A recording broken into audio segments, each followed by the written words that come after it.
20 years meeting with you guys too, so this has been a while. Fun journey, and it goes by fast. I didn't really want to say the same things over and over again because I feel like I'm a broken record every year, so I kind of put together something different. We're going to talk about kind of how D.A.R.E is supposed to work and what its involvement it is in our community. But some of the highlights of this year, you know, I mentioned last year was our historic rate of drug death overdoses in this country. We hit another historic one in 2023. So it just keeps on going up and up, sadly. And our rates in Peachtree City have been going up as well. We've lost a handful of younger people this year from drug overdoses. So, I mean, that's the sad news. As far as the drugs that are out there, it's really a lot of the same of last year. A lot of marijuana, a lot of THC. We're seeing things we haven't seen in a while. Meth is making a comeback in Peachtree City, it seems like. We're seeing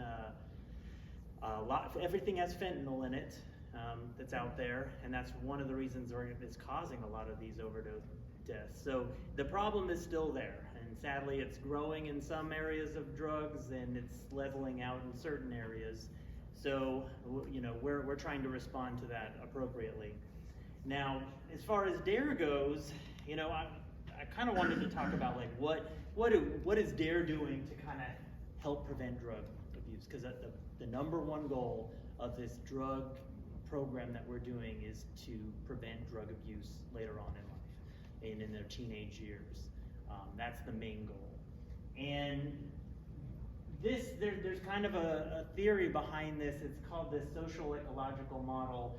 You know, everybody out there has forces that kind of push them towards using drugs and forces that protect them from using drugs. And I think D.A.R.E fits in a lot of these different circles that either push us toward using drugs, abusing drugs, and preventing us from using drugs. And we're going to talk about that. Now, all these graphics that I took specifically came from Colorado, where they have legalized marijuana, recreational use of marijuana. So a lot of, you'll see it's marijuana focused, but it really just applies to all types of drug abuse, not just marijuana when we talk about it. So what this kind of is, you know, as a person, we have influences in our life. We have our individual influences, our peers, our friends, family members, the community at whole, our schools. All those have a part to play in preventing drug abuse and violence.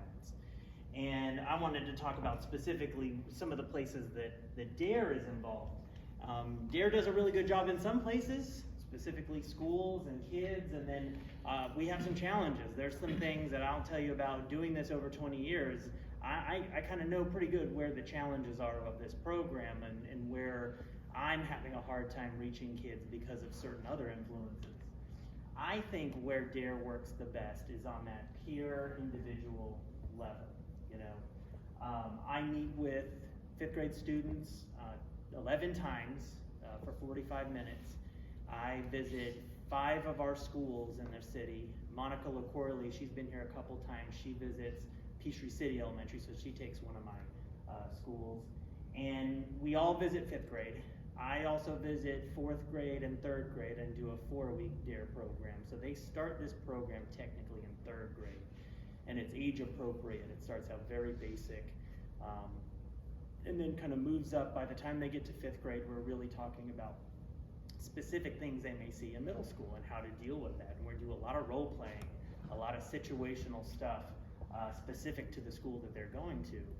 I also visit the earlier grades, and I think that's a lot of rapport building. I've learned, you know, I've done this a couple times in schools where I haven't seen all the younger grades and started just with 5th.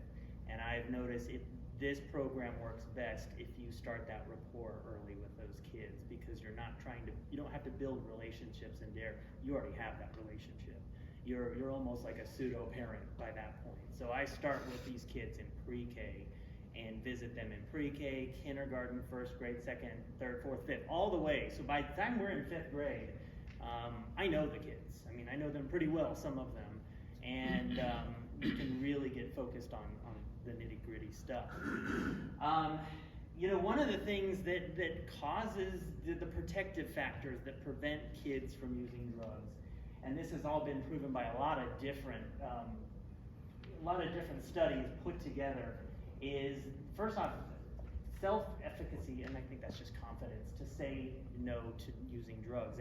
And that's something that we practice a lot in class. We have whole lessons about confidence and body language.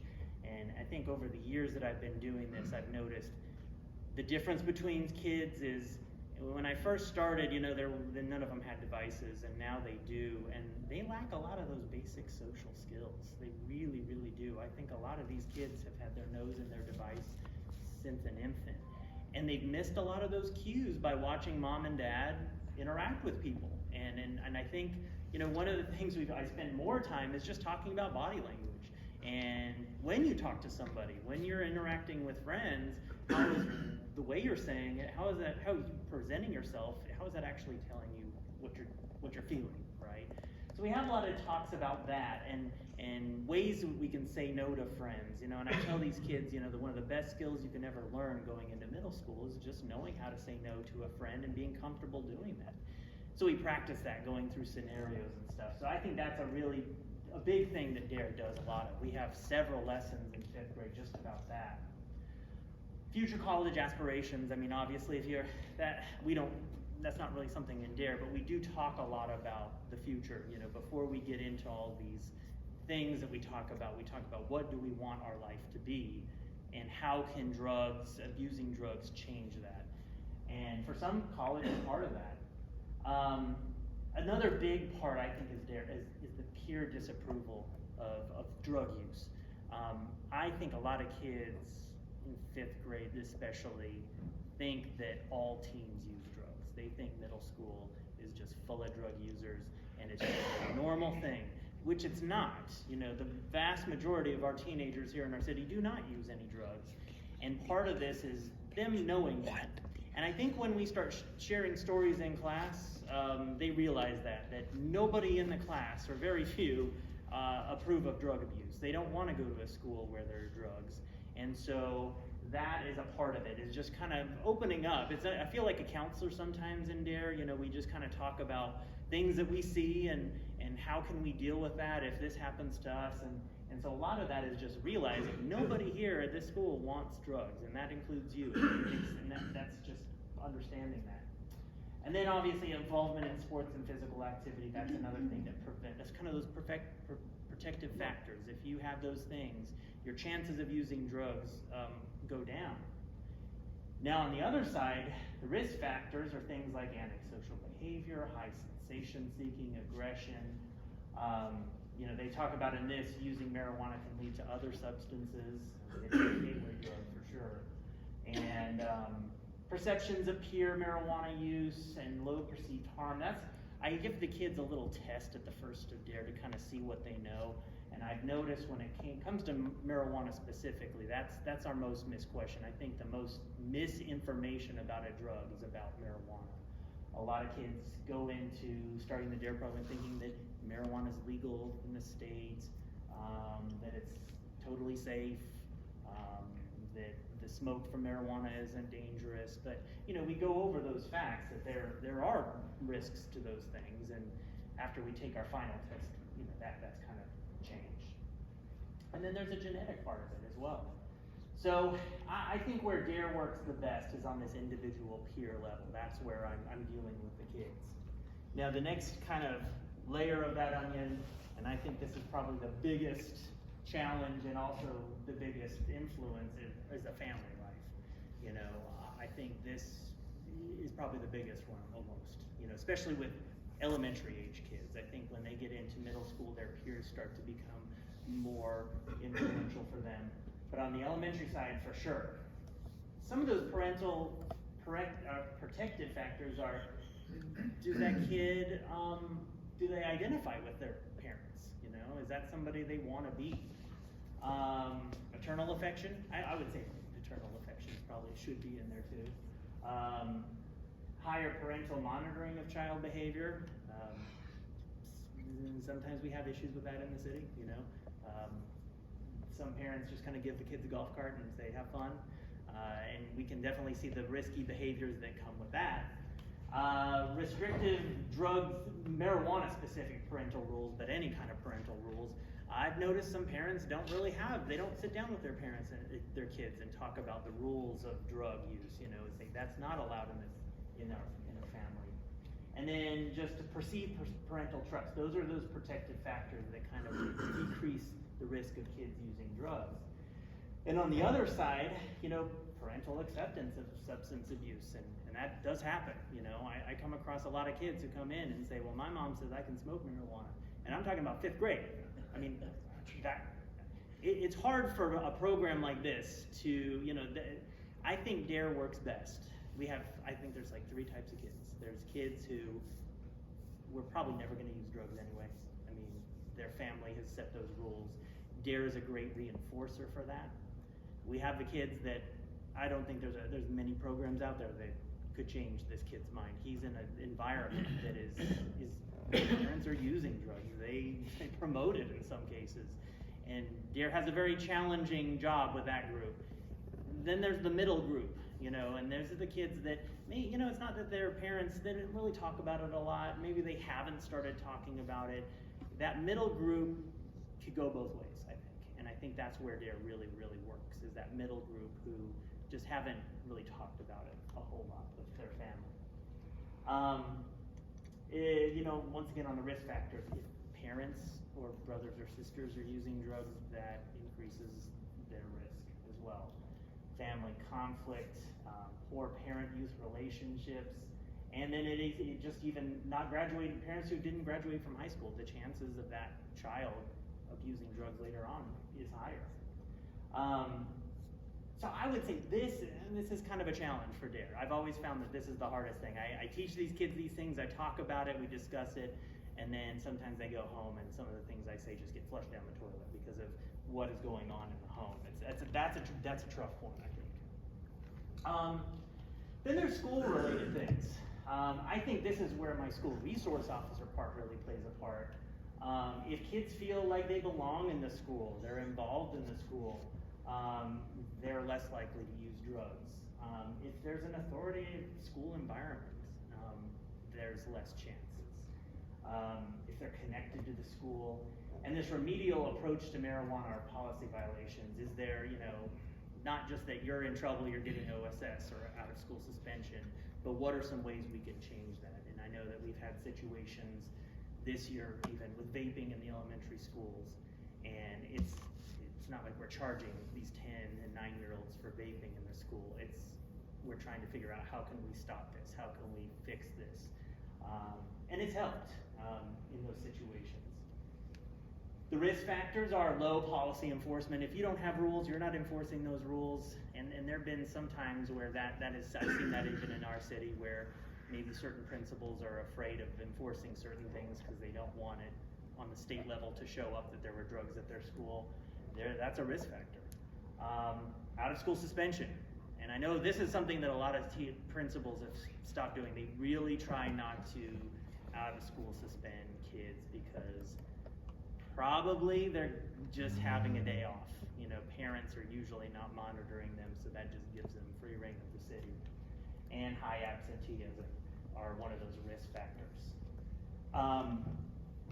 And then, on the community level, which I think kind of goes to the police side of it, do we have pro-social opportunities?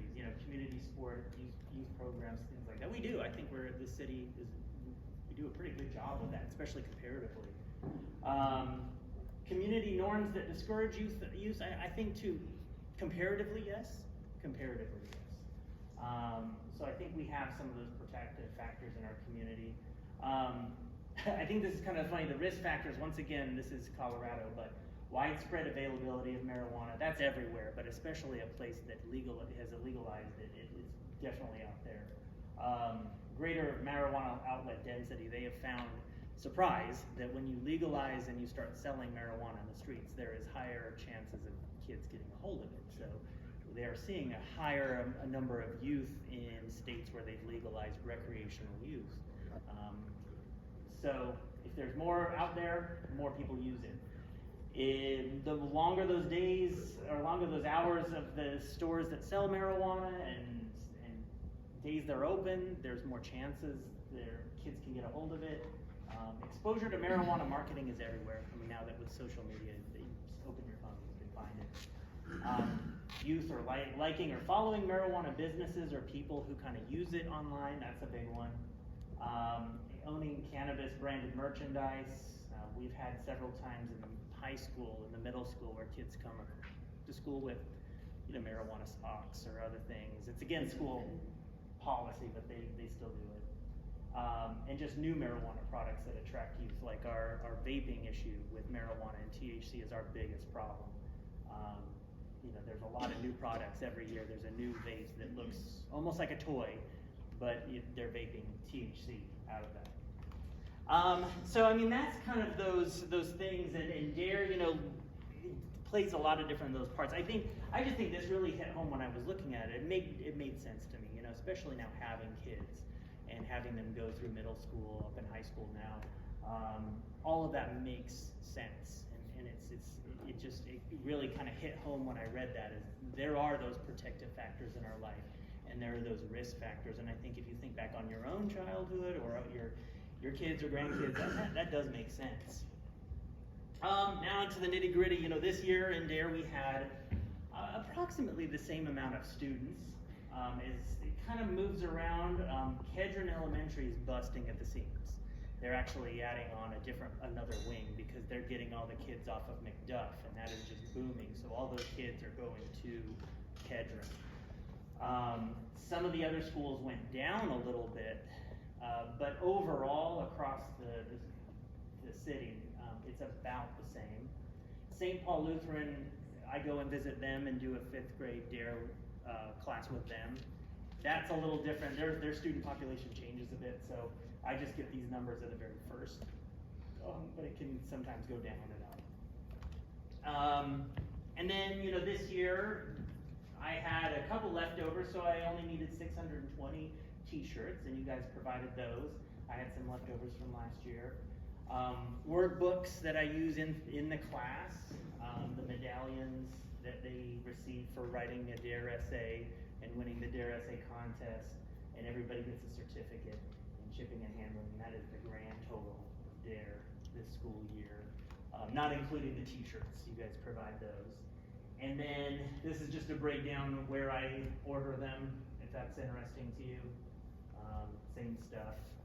And no, that's kind of it. I think sometimes we have more questions, so I wanted to have enough time for questions. If there was something specific you wanted me to talk about.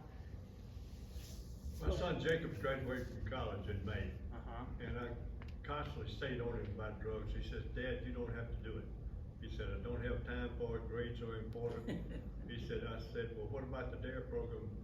He said, "Most definitely, so thank you." Oh, thank you, yeah. Oh, thank you. And then that's probably, like I said, I think a lot of it is, I can be a great reinforcer for what is being taught at home. I feel like if there's anything I can really do, if that family is doing the right things at home, I can reinforce those messages pretty well. I think that's where it's strongest for sure. Do you see a big difference in single parent households? I think single parent households they're not all the same. Some I don't see a problem. They got it together, and then I think some are struggling, and I don't know if it's, I couldn't tell you numbers because I can't put it together, but I will say if there is a dysfunctional home in whatever way, whether it be because there's only one parent or there's two parents not paying attention, whatever it may be, there are issues. It is kind of wild how it's funny because I work with the schools, and if there's something going on in the community, in the police world, I will bring it attention to the school. And it's funny when I'll come in with a situation like, well, these parents got arrested for this and this. The school had an issue discipline-wise with that kid that same week. I mean, it syncs up almost exactly, in a scary way.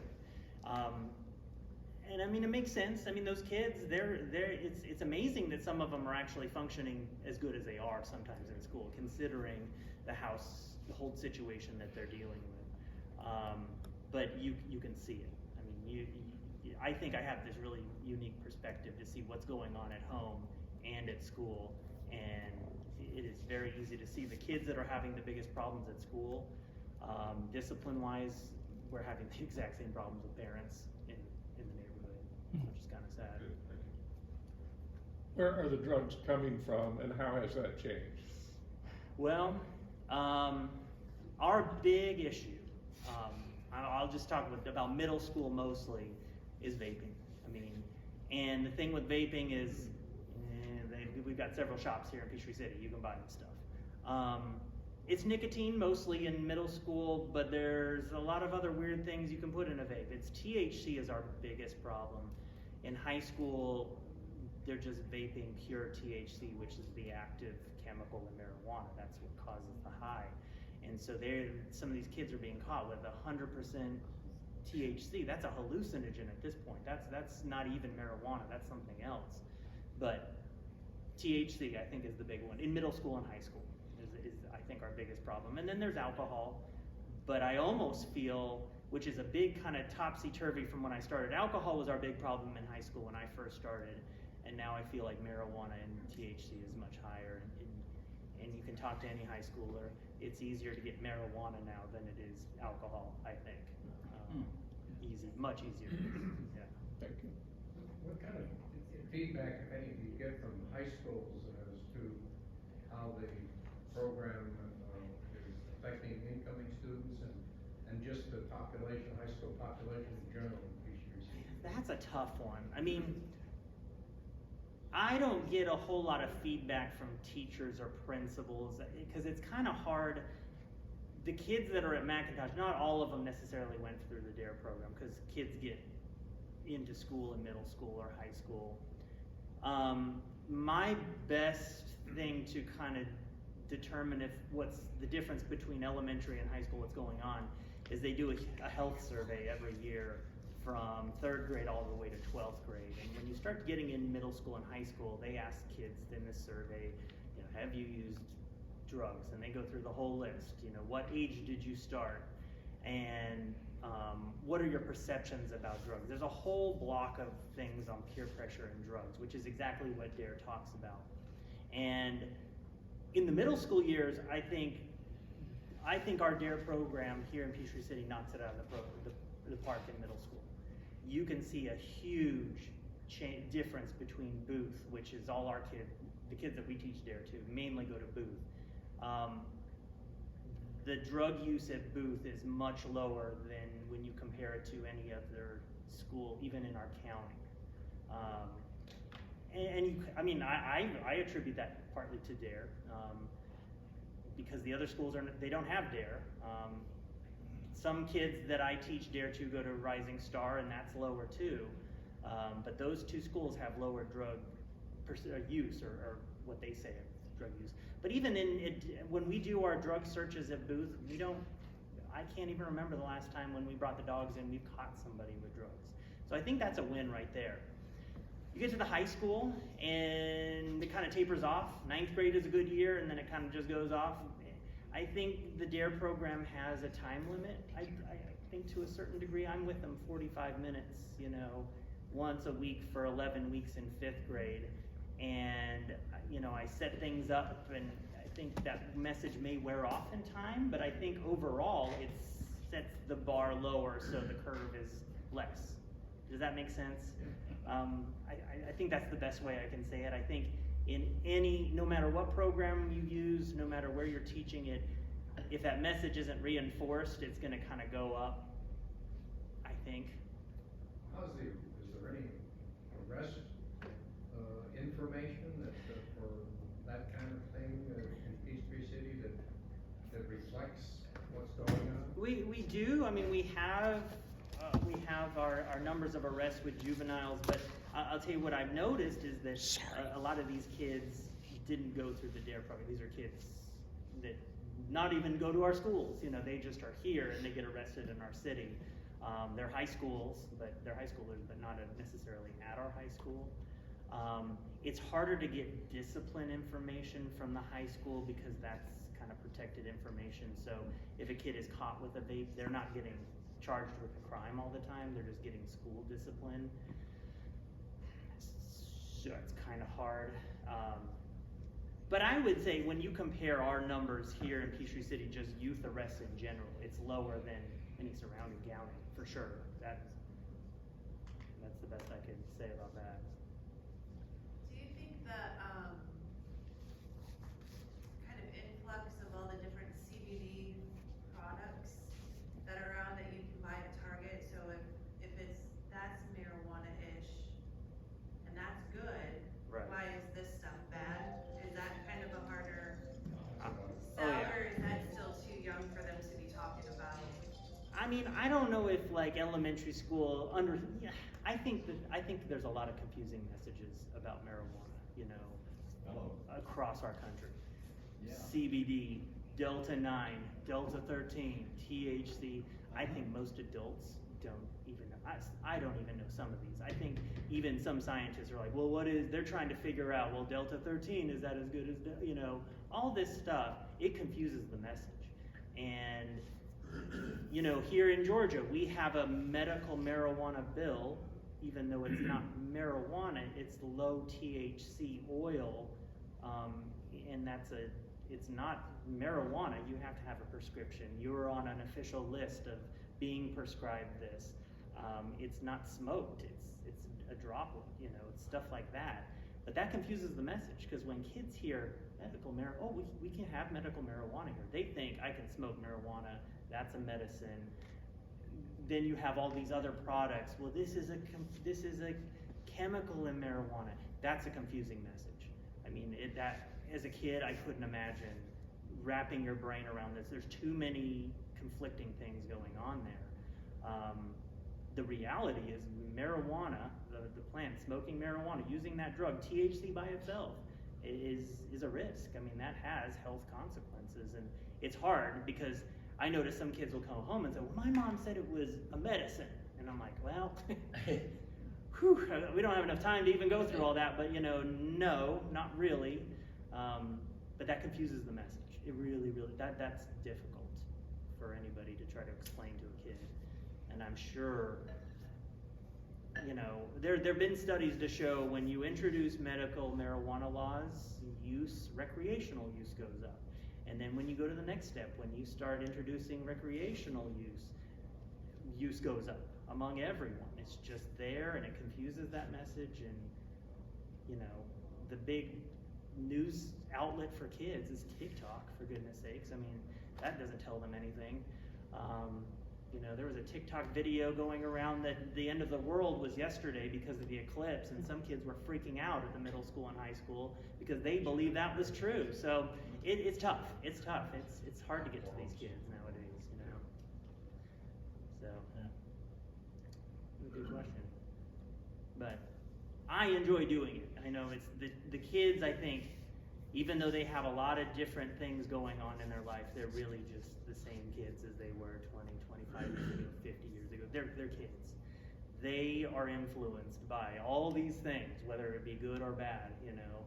I think they have more influences, you know, where in our day and age, it was our parents and our friends, you know. Maybe we could watch the TV and get some things, you know, but that was about it. Kids have a device to their face all day long. Even at school, they've got a device in their face, and they are being bombarded with all kinds of crazy stuff sometimes. And as a kid, I couldn't imagine growing up in this day and age. I wouldn't know what to believe and what not to believe. So it's hard. It's hard being a kid. It really is much harder, I think, than in the past. But I like to be there for them because I think they're looking for answers. I think like with any kids, they're looking for, how can I get through this? I know I don't want to be addicted to drugs. I don't want to have issues in my life. How can I do this? And they're just looking for the answer somewhere. So I like to at least be one of those providers.